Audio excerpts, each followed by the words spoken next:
Oliver, I've been trading for over 3 years and I'm still not profitable. I haven't had many 10 to 25 day winning streaks in the past.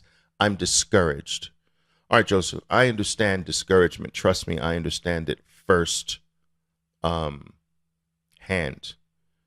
But to be honest with you, 3 years is not a long time. All right. You can't get, what can you really become a master at in 3 years in life? Like, think about that. All right. I think you're being too hard on yourself with the time. Like, you can't even get a freaking rinky dink college degree from a rinky dink low level college in 3 years. Barely. Do you understand what I'm saying? Like, you can't expect to be a master at anything in 3 years. Like, what comes in 3 years? Like, what? What mastery in anything comes in 3 years?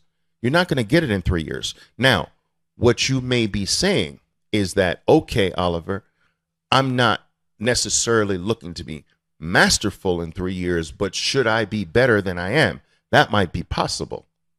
Now, I don't know where you are, but you have to know where you are.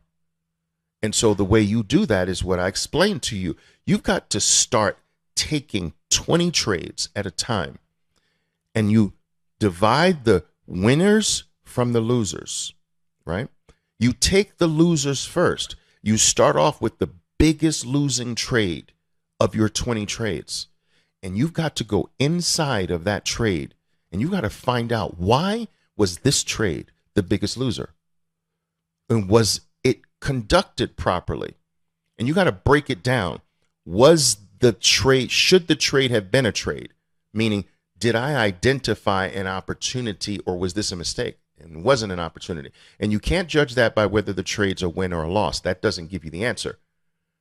So you got to make sure I identified a good opportunity here. All right. Once you get past that, was your entry on point, or were you sloppy with your entry? Did you misplace where you protect yourself? Why was this trade bigger than all the other trades? Did you add too many times? That's a problem. I kept adding to the play, and then it didn't work after I blew up the size of my play. That's a problem. All right. Or you know, I put my stop too close. Whatever. The point is that if you don't rip every single losing trade apart after you get 20, don't do it one at a time. You need to look at these things in blocks. But if you don't crack them open, how are you going to find the jewel inside? I'm going to say this. Listen to me carefully. Your future wins are inside of your current losses. Crack them open. I'll say it again. Your future wins, they're with you right now. They're actually hiding inside of your current losses. So they're currently with you. You currently have losses, right? Well, inside of those losses is your future. Crack them open. Do you understand what I'm saying? Just a few of you let me know. Let me know. You understand what I'm saying? Make sense? Crack those bad boys open. They're there. The secrets are there. The answer to all of your trading problems are right with you inside of your current losses right now. Crack them open. Hi, OV. All right, cool. Appreciate you. I appreciate that. Thank you very much. You have the gift to teach. Thank you. Recently found you and reading your books and listening to all your YouTube presentations. Can't get enough. Already making me a better trader. Awesome. Good. Fantastic. That has been one of my lifelong promises to myself, guys. When I was in the situation, very much like who was I answering? I can't remember what I was answering. Well, our friend who's saying, I think it was Joseph who was saying that is discouraged. During one of my discouraging periods, I promised myself that if I were to ever make it, I would do my part to try to be a beacon light of hope for people just like me. Because when I started, guys, all the way back in the early 1980s, right, there was no material. There was nothing. There were no seminars. There were no teachers. There were no mentors. There was nothing. There were no courses. There was nothing. Do you understand? There was Edwards and McGee, technical analysis of the stock market, that big giant freaking encyclopedia. You can kill somebody if you threw the book at them, And I just got so frustrated that there was such a dearth of information. It was absolutely nothing. And so you were forced to just do trial and error, which is a very expensive way to trade. And so I wanted to change that. I promised myself that if I were to ever make it one day, that I would put out into the world a body of work that would serve at least as a foundational starting point for people like me who don't have the connections to get a top trading job on Wall Street, right?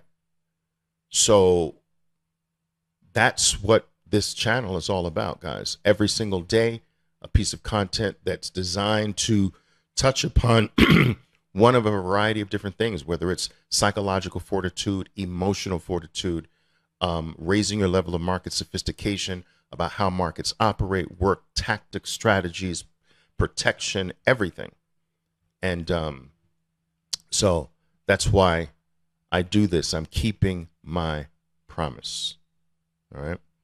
A. Doust is asking, is 1 or 2 trades a day considered too conservative to be able to make a living?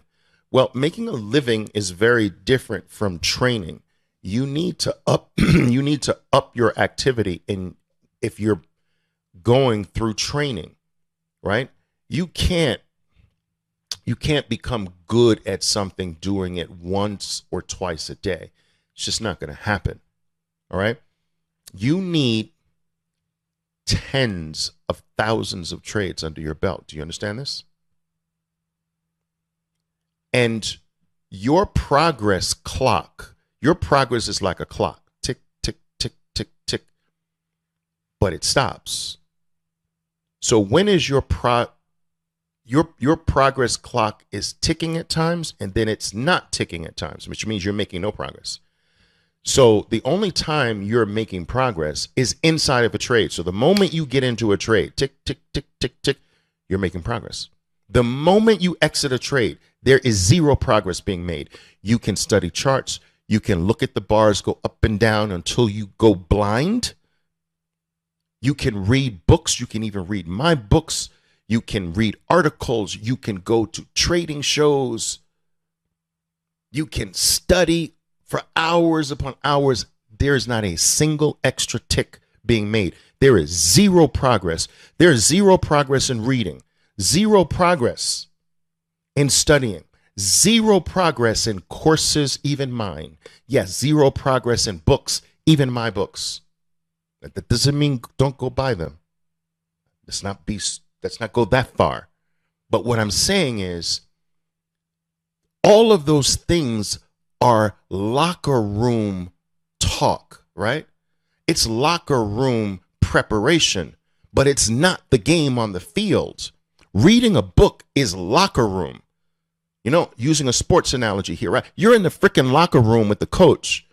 When you're training with me, we're in the locker room. I'm drawing on the board. That's not the game. All right. You're not becoming experienced as a player in the locker room. You're getting prepped for the game. So it's not that the locker room stuff doesn't have value, but don't think that you can progress your way to being a better trader reading or studying or looking at the market. I've got some traders, man, it pisses me off, right? they're 6 hours in front of the monitor, and they did 2 trades. Like, what are you looking for? Like, what are you doing? Do you understand? Like, you're making zero progress. Zero. Nothing. It's a waste of time. You're only going to get good at this doing it. And you know what? Failing at it, falling with it, tripping over it, getting bruised up, scraping your knee with it, and getting right back up. Is what's going to create your mastery. And yes, that means you will have to lose during that period. And yes, you will be depressed sometimes. And yes, you'll be discouraged sometimes. So what? Life is not easy. You know, I get some people tell me this all the time, but Oliver, man, trading is hard. And, okay. And, like that's supposed to mean something? Oliver, it's hard. So what is hard? Like, freaking life is hard. So what? My dad used to tell me, Oliver, if you want to live an easy life, do the hard thing now. And if you want to live a hard life, there's one way to guarantee your life will be really hard, is that every decision, find the easiest thing to do and do the easy thing. And if you do the easy thing today and tomorrow and every day of your life, you do the easy thing, you're going to be guaranteed to have one of the hardest lives in history. All right? Do the hard thing now. Get the training out of the way now. Get the loss out of the way now. Losing is not easy. It's hard. It's discouraging. So what? Get it out of the way now. Don't push it into the future. If you're going to lose big. Lose consistently. Let's get through those tunnels now so that your tomorrow is easier. Do you understand what I'm saying? It's supposed to be hard. It's not supposed to be easy. And when you become successful, you're going to want it to be hard for everybody else. You're going to be like, it was hard for me. It should be hard for you. It should be hard for everybody. All right? I get a little excited, guys. You know me. Oliver, do you recommend trading binary options? No fake markets, guys. Come on, let's keep it real, okay? Let's keep it freaking real. We play real markets. All right, we don't play fake markets, okay? And none of that nonsense. So no, hell no. All right. I love you, Oliver. You changed my life. Well, thank you very much. I love you too. It's like you're talking to me directly. It's amazing. Yeah, well, in a sense, we're all the same. The moment you step your foot onto this trading journey, we share many things in common. There's a oneness there. Because all of the challenges are the same. Do you understand? We all deal with the very same demons. The darkness is the same for all of us. And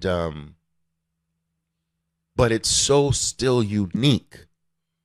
It's the same challenges, but everyone has to approach it uniquely differently, It's wild.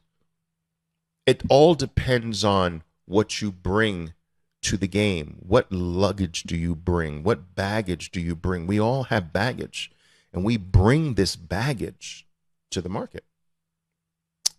Someone might have this psychological malady of wanting to prove to the world that they're not worthy. Some people have that psychological malady, and in many cases, it's not even conscious. They want to hurt. They don't feel worthy, so they prove to themselves that they are not worthy through loss. Now, that's a type of baggage. I just don't know how to fix that. I don't know how to help a person that secretly wants to fail, right? And there are signs that you might have this. Like, as an example, you have this incredible, beautiful streak of doing the right thing, the right thing, the right thing, the right thing. And just for some unknown reason, you just do one big stupid thing to knock everything you've built down. And you can't figure out, why did I do that? That's that malady. You have that malady. That malady, that psychological malady that's somewhere inside of you, you can't see. You have to destroy what is not confirming that you are worthy. And so I don't know where that comes from. I don't know if your parents told you every day you were going to be a failure and that's what you believe now. I don't know where that comes from, but I see it. And I don't know what to do about it. But this is my point, is that every trader brings something to the market that they're going to have to conquer and get over. And the market is a beautiful mechanism in this regard, because it almost serves as a mirror into your soul. Trading, the market will show you the ugliest parts of yourself. Do you understand? It will. And in this sense, it's almost spiritual in nature if you use it properly. All right, I'm getting an error message, but I'm hoping everything is okay. But anyway, guys, so yeah, these that sounds like a clinical psychology issue. Yeah, it's true. But I see it. I see it in traders. You know, you should listen to this. You should never, ever allow the market or yourself to take away your gains after a certain point. Never. So let me give you an example of this. Let's say, for instance, you have set up where if I get past $100 in gains, I will not go home today with less than $30. Let's say that. So if you got 100, now you protect 30. And so all of your next trades, you can lose, but you can't lose to the point where you chop that $100 gain below 30. So then let's say once it's 150, now it's $75. Once it's $300, now you protect $200. Once it's $500, now you protect $350, like that. So what I'm saying is, every trader, you should have a point at which there can't ever be a zero again. Now that might be $50, that might be $100, it depends on the trader. But you should practice this. You should practice reaching a point where now, no matter how bad things are, I will not go home broke. I will not go home under this dollar amount. I see too many traders that allow themselves and the market to take away their hard-earned gains. And I just don't freaking understand it. That is a crime. Do you understand? That you allow someone or something or you to take food off of your family's table, to take it all away? How? Why? How? And you got to practice not allowing anything in life to do that. But you have to determine what food on your table is. So $5 is not food on your table. So you can't be like, I made $5, so I'm going to protect $2. No, It has to be a threshold like $100 or something like that, right? Can't be too small. So define what food on your table is. And if that's $100, then boom, once you're up $100, now how much of that will you protect as food on your table? Is it 50? Is it 40? Whatever it is, then make that law. Do you understand? And have several thresholds: 100, 150, 200, 300, 400, 500, like that. And so that number that you protect keeps going up. And practice never allowing that protected amount to disappear on you. This will help you grow. It'll help you become more disciplined. It will help you grow as well. All right.